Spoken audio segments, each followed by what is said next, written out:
Okay, so I wanted to introduce and motivate and introduce the topic of partially ordered sets, or POSETs as they are known. So let me begin by two motivating examples.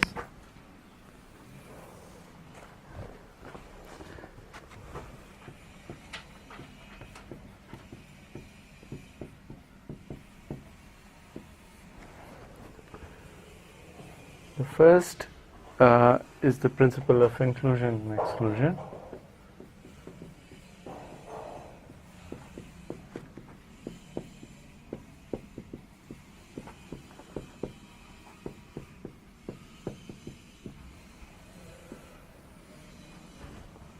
Or PIE as it is sometimes denoted.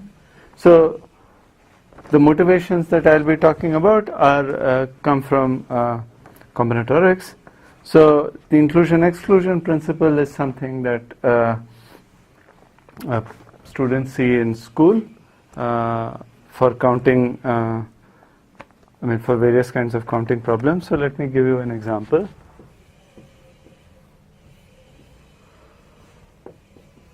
How many integers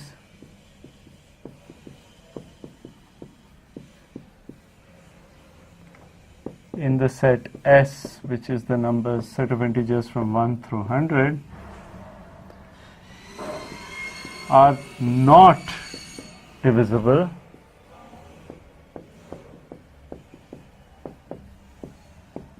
by 2 or 5. So if I ask this question, it's not immediate how to do it.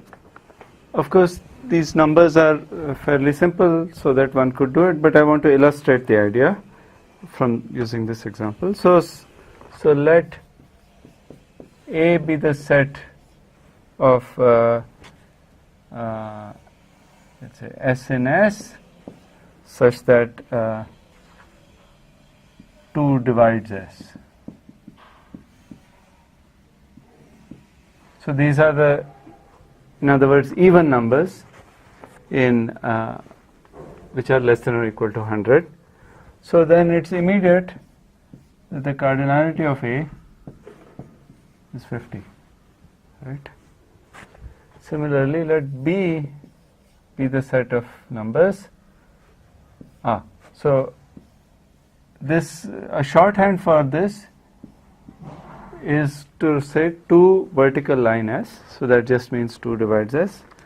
So similarly, B is the set of numbers which are divisible by 5, and again it's not too hard to see, this is basically 20 because it's 100 divided by 5, just like this was 100 divided by 2. If we were considering integers other than 2 or 5, then you have to look at the extreme cases, but otherwise it's okay. What about A intersection B? A intersection B is the set, or maybe I'll just write what it is first. So A intersection B is the set of S and S such that both 2 divide S and 5 divide S. 2 and 5 are co-prime, so this is equivalent to saying 10 divides S, and so again it's immediate that A intersection B, the cardinality, is 10, right? Okay, so what do we want? We want the cardinality of the set S minus, so we want the numbers which are not divisible by either 2 or 5. So that is to say, we want to take the set A union B and take its complement, because the set A union B consists of all numbers which are divisible either by 2 or by 5. So we essentially want to calculate this, right? And here is where we use the principle of inclusion-exclusion. So from the PIE, we have the cardinality of A union B is equal to the cardinality of A plus the cardinality of B minus the cardinality of A intersection B. Correct? So this in our example is 50 plus 20 minus 10, which is 60. And therefore, the cardinality of S minus A union B is the cardinality of S minus the cardinality of A union B, which is 100 minus 60 equals 40. So in this case you could have done this calculation purely by brute force, but the same calculation, for example, can immediately give you that the answer to a similar problem. The number of integers in S not divisible by 2, 3 or 5. Right, so now I complicate the things by introducing another number that it should not be divisible by. So now one would calculate C, which would be the number of guys which are divisible by 3. The cardinality of C would be 33, and you can do the calculation, and you will get is given by PIE to be, I'll just write the answer. So it's 100 minus, so I have to take the cardinality of A plus cardinality of B plus cardinality of C, so 50 plus 33 plus 20. Then I have to take the cardinality of A intersection B, A intersection C, B intersection C, and this you can see in each of these cases, because 2, 3 and 5 are all pairwise coprime. It's the number of elements in S divisible by 6, 10 and 15, and you can calculate them.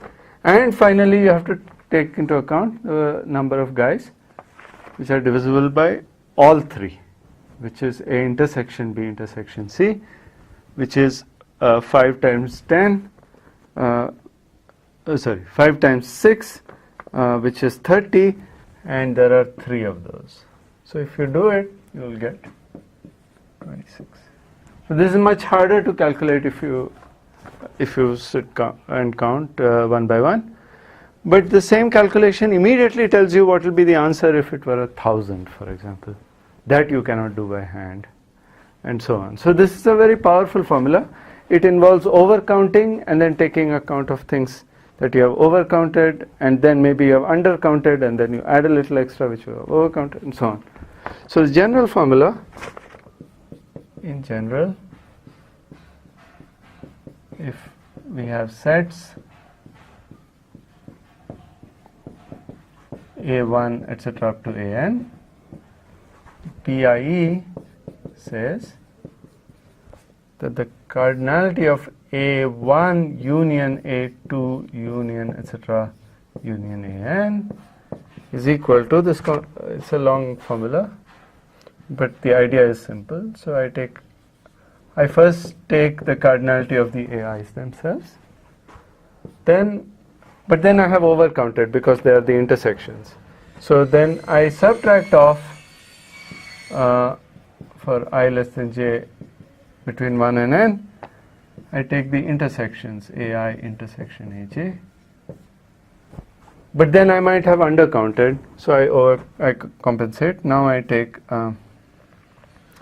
sigma 1 less than or equal to I less than j less than k less than or equal to n, cardinality of AI intersection AJ intersection AK, minus, and so on. I go all the way, and at the end I have plus minus 1 to the n minus 1 times the intersection of everything. So this is the principle of inclusion-exclusion. Okay, so this is just a quick summary of what this formula does. I'm I'll not prove this now because I'll prove something more general. The second motivation comes from number theory.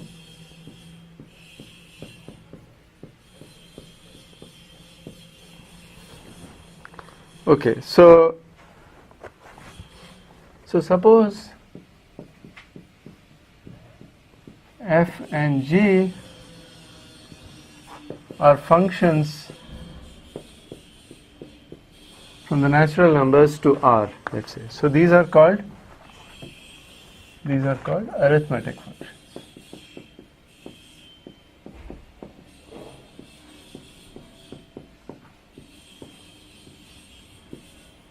Okay, such that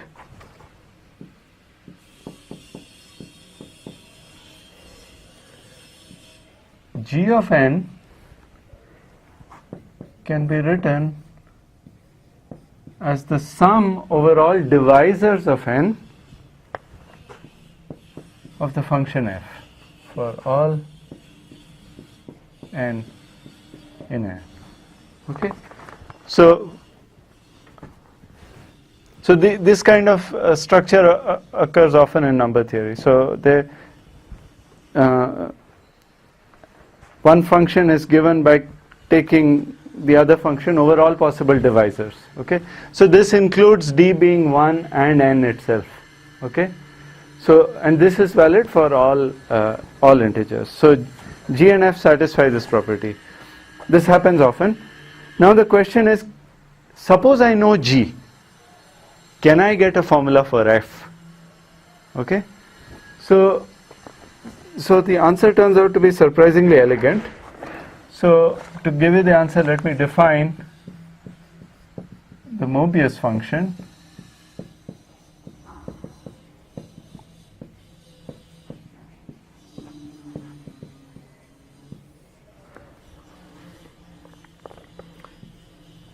Mu of n, it takes three possible values. It's 1 if n has a prime decomposition p1 etc. up to pk. Okay, each of these pi's are primes. Pi's are primes and distinct, and k is even. In other words, n, such a number which has a decomposition into primes where there's no repetition, is called a square free number. So for example, 6 is a square free number because its prime decomposition is 2 times 3. 12 is not a square free number because you have 2 squared times 3. Okay, so no prime should repeat. Okay, if n is square free, that is to say it has this property with distinct primes, and k is even, then mu takes value 1. It takes value -1 if n is p1 to pk. Again, pi's are primes and distinct, but if k is odd. Okay, so in other words, if n is itself a prime, so then n is p1 for some p1 and k is odd, so then it takes value -1. So mu takes value -1 on all primes, and it's 0 otherwise. For all other values, all other numbers, it takes value 0. Okay, so for example, squares of any square, it's 0, and any cube, any higher power, it's 0. Okay, it has non-trivial values only at these things. So then the Mobius inversion formula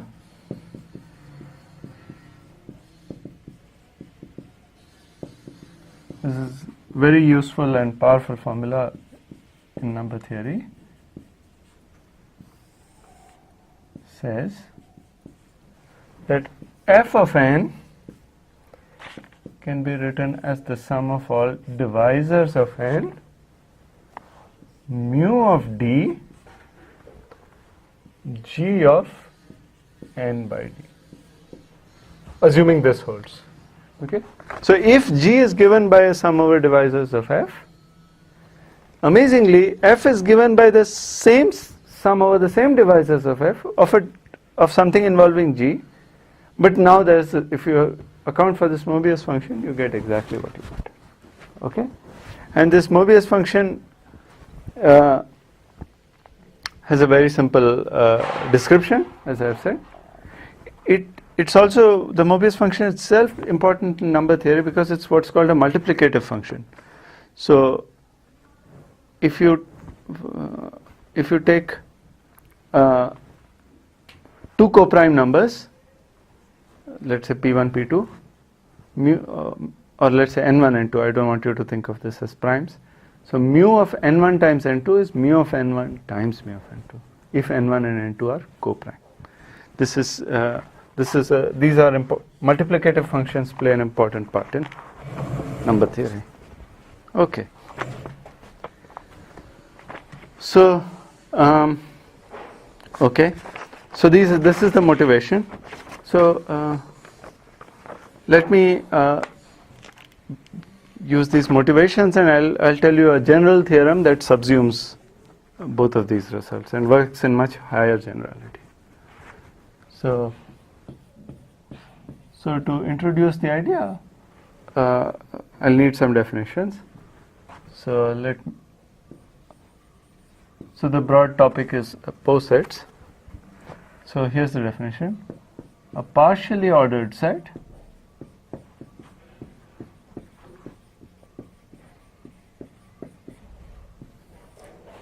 or poset is a set P together with a binary relation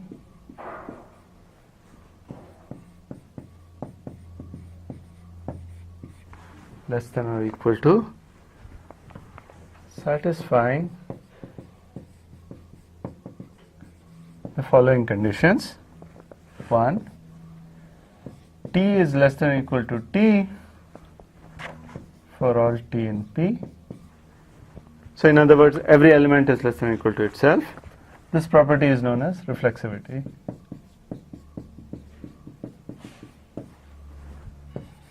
The second property is that if S is less than or equal to T and T is less than or equal to S, suppose I have two elements which satisfy the S and T, which satisfy S less than or equal to T and T less than or equal to S, this implies S has to be equal to T. This is known as antisymmetry. In other words, it's not possible for two distinct elements to have inequalities both ways. And the third is again a natural condition. If S is less than or equal to T and T is less than or equal to U, then S is less than or equal to U. This is called transitivity.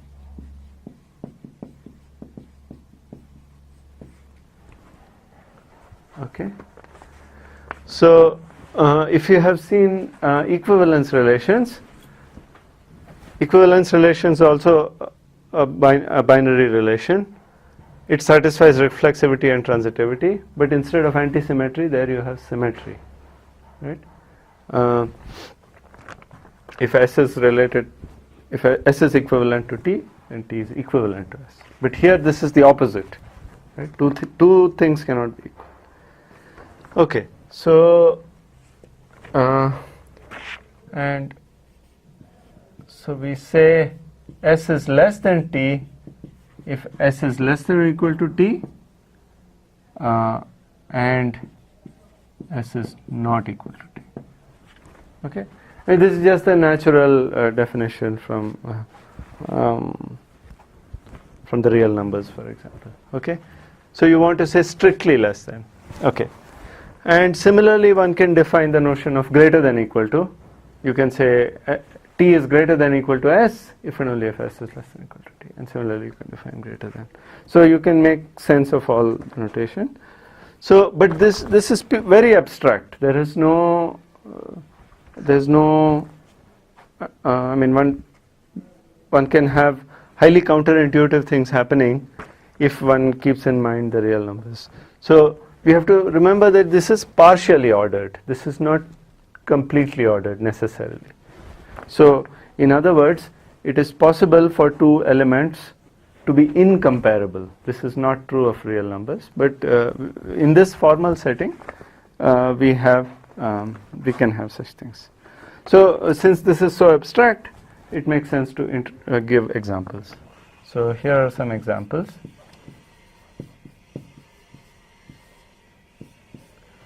Well, first of all, let's take the integers itself with the usual notion of integers. So for example, 3 is less than 7 and minus 2 is less than 20 and so on. So the usual relations are going to be true. This is an example. So this is a partially ordered set. One can check all the axioms. So I encourage you to check the axioms.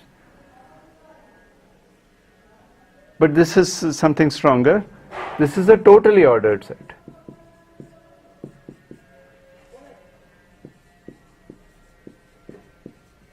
What does that mean? That for any S and T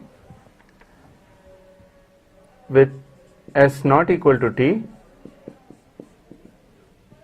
either S is less than T or T is less than S. One of these two has to be true. Okay, so if I take two distinct integers, then it's certainly going to be true that one of them is larger than the other. Okay. So, but this is too simple an example.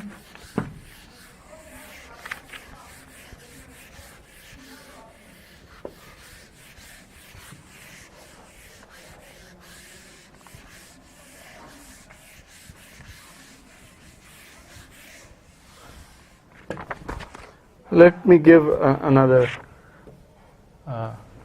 say 2. Okay. Let Bn be the power set of 1 up to n. Okay, this is often denoted, this set is denoted 2 to the n, like so, because it has the cardinality of the power set. Remember that the power set is a set of all subsets of a set. So, and the cardinality of the power set is 2 to the cardinality of the set, if it's finite. Okay, so, and with the relation which is containment. So that is to say, two elements, two subsets of this set, two subsets, I mean, if A and B are two subsets, A is less than or equal to B in this poset as a poset if A is contained in B. Okay, so again check.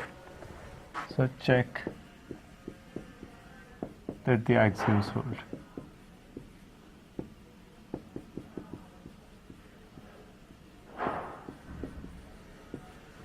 Every set contains itself, so the first axiom will hold. If A is contained in B and B is contained in A is equal to B, and if A is contained in B and B is contained in C, then A is contained in C. So one can theoretically, check all this rigorously. Okay, one last example that I want to give, for now at least. So let n be a natural number, and let Dn be the set of integers I between 1 and n such that I divides n. Okay, So these are all the divisors of n, that's why dn.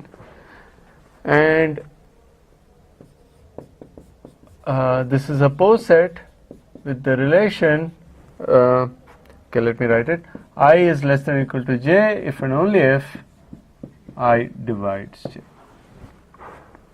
Okay. So, okay, I'll come back to these examples very soon. But again, check that the axioms hold. Check that this is a poset. Okay.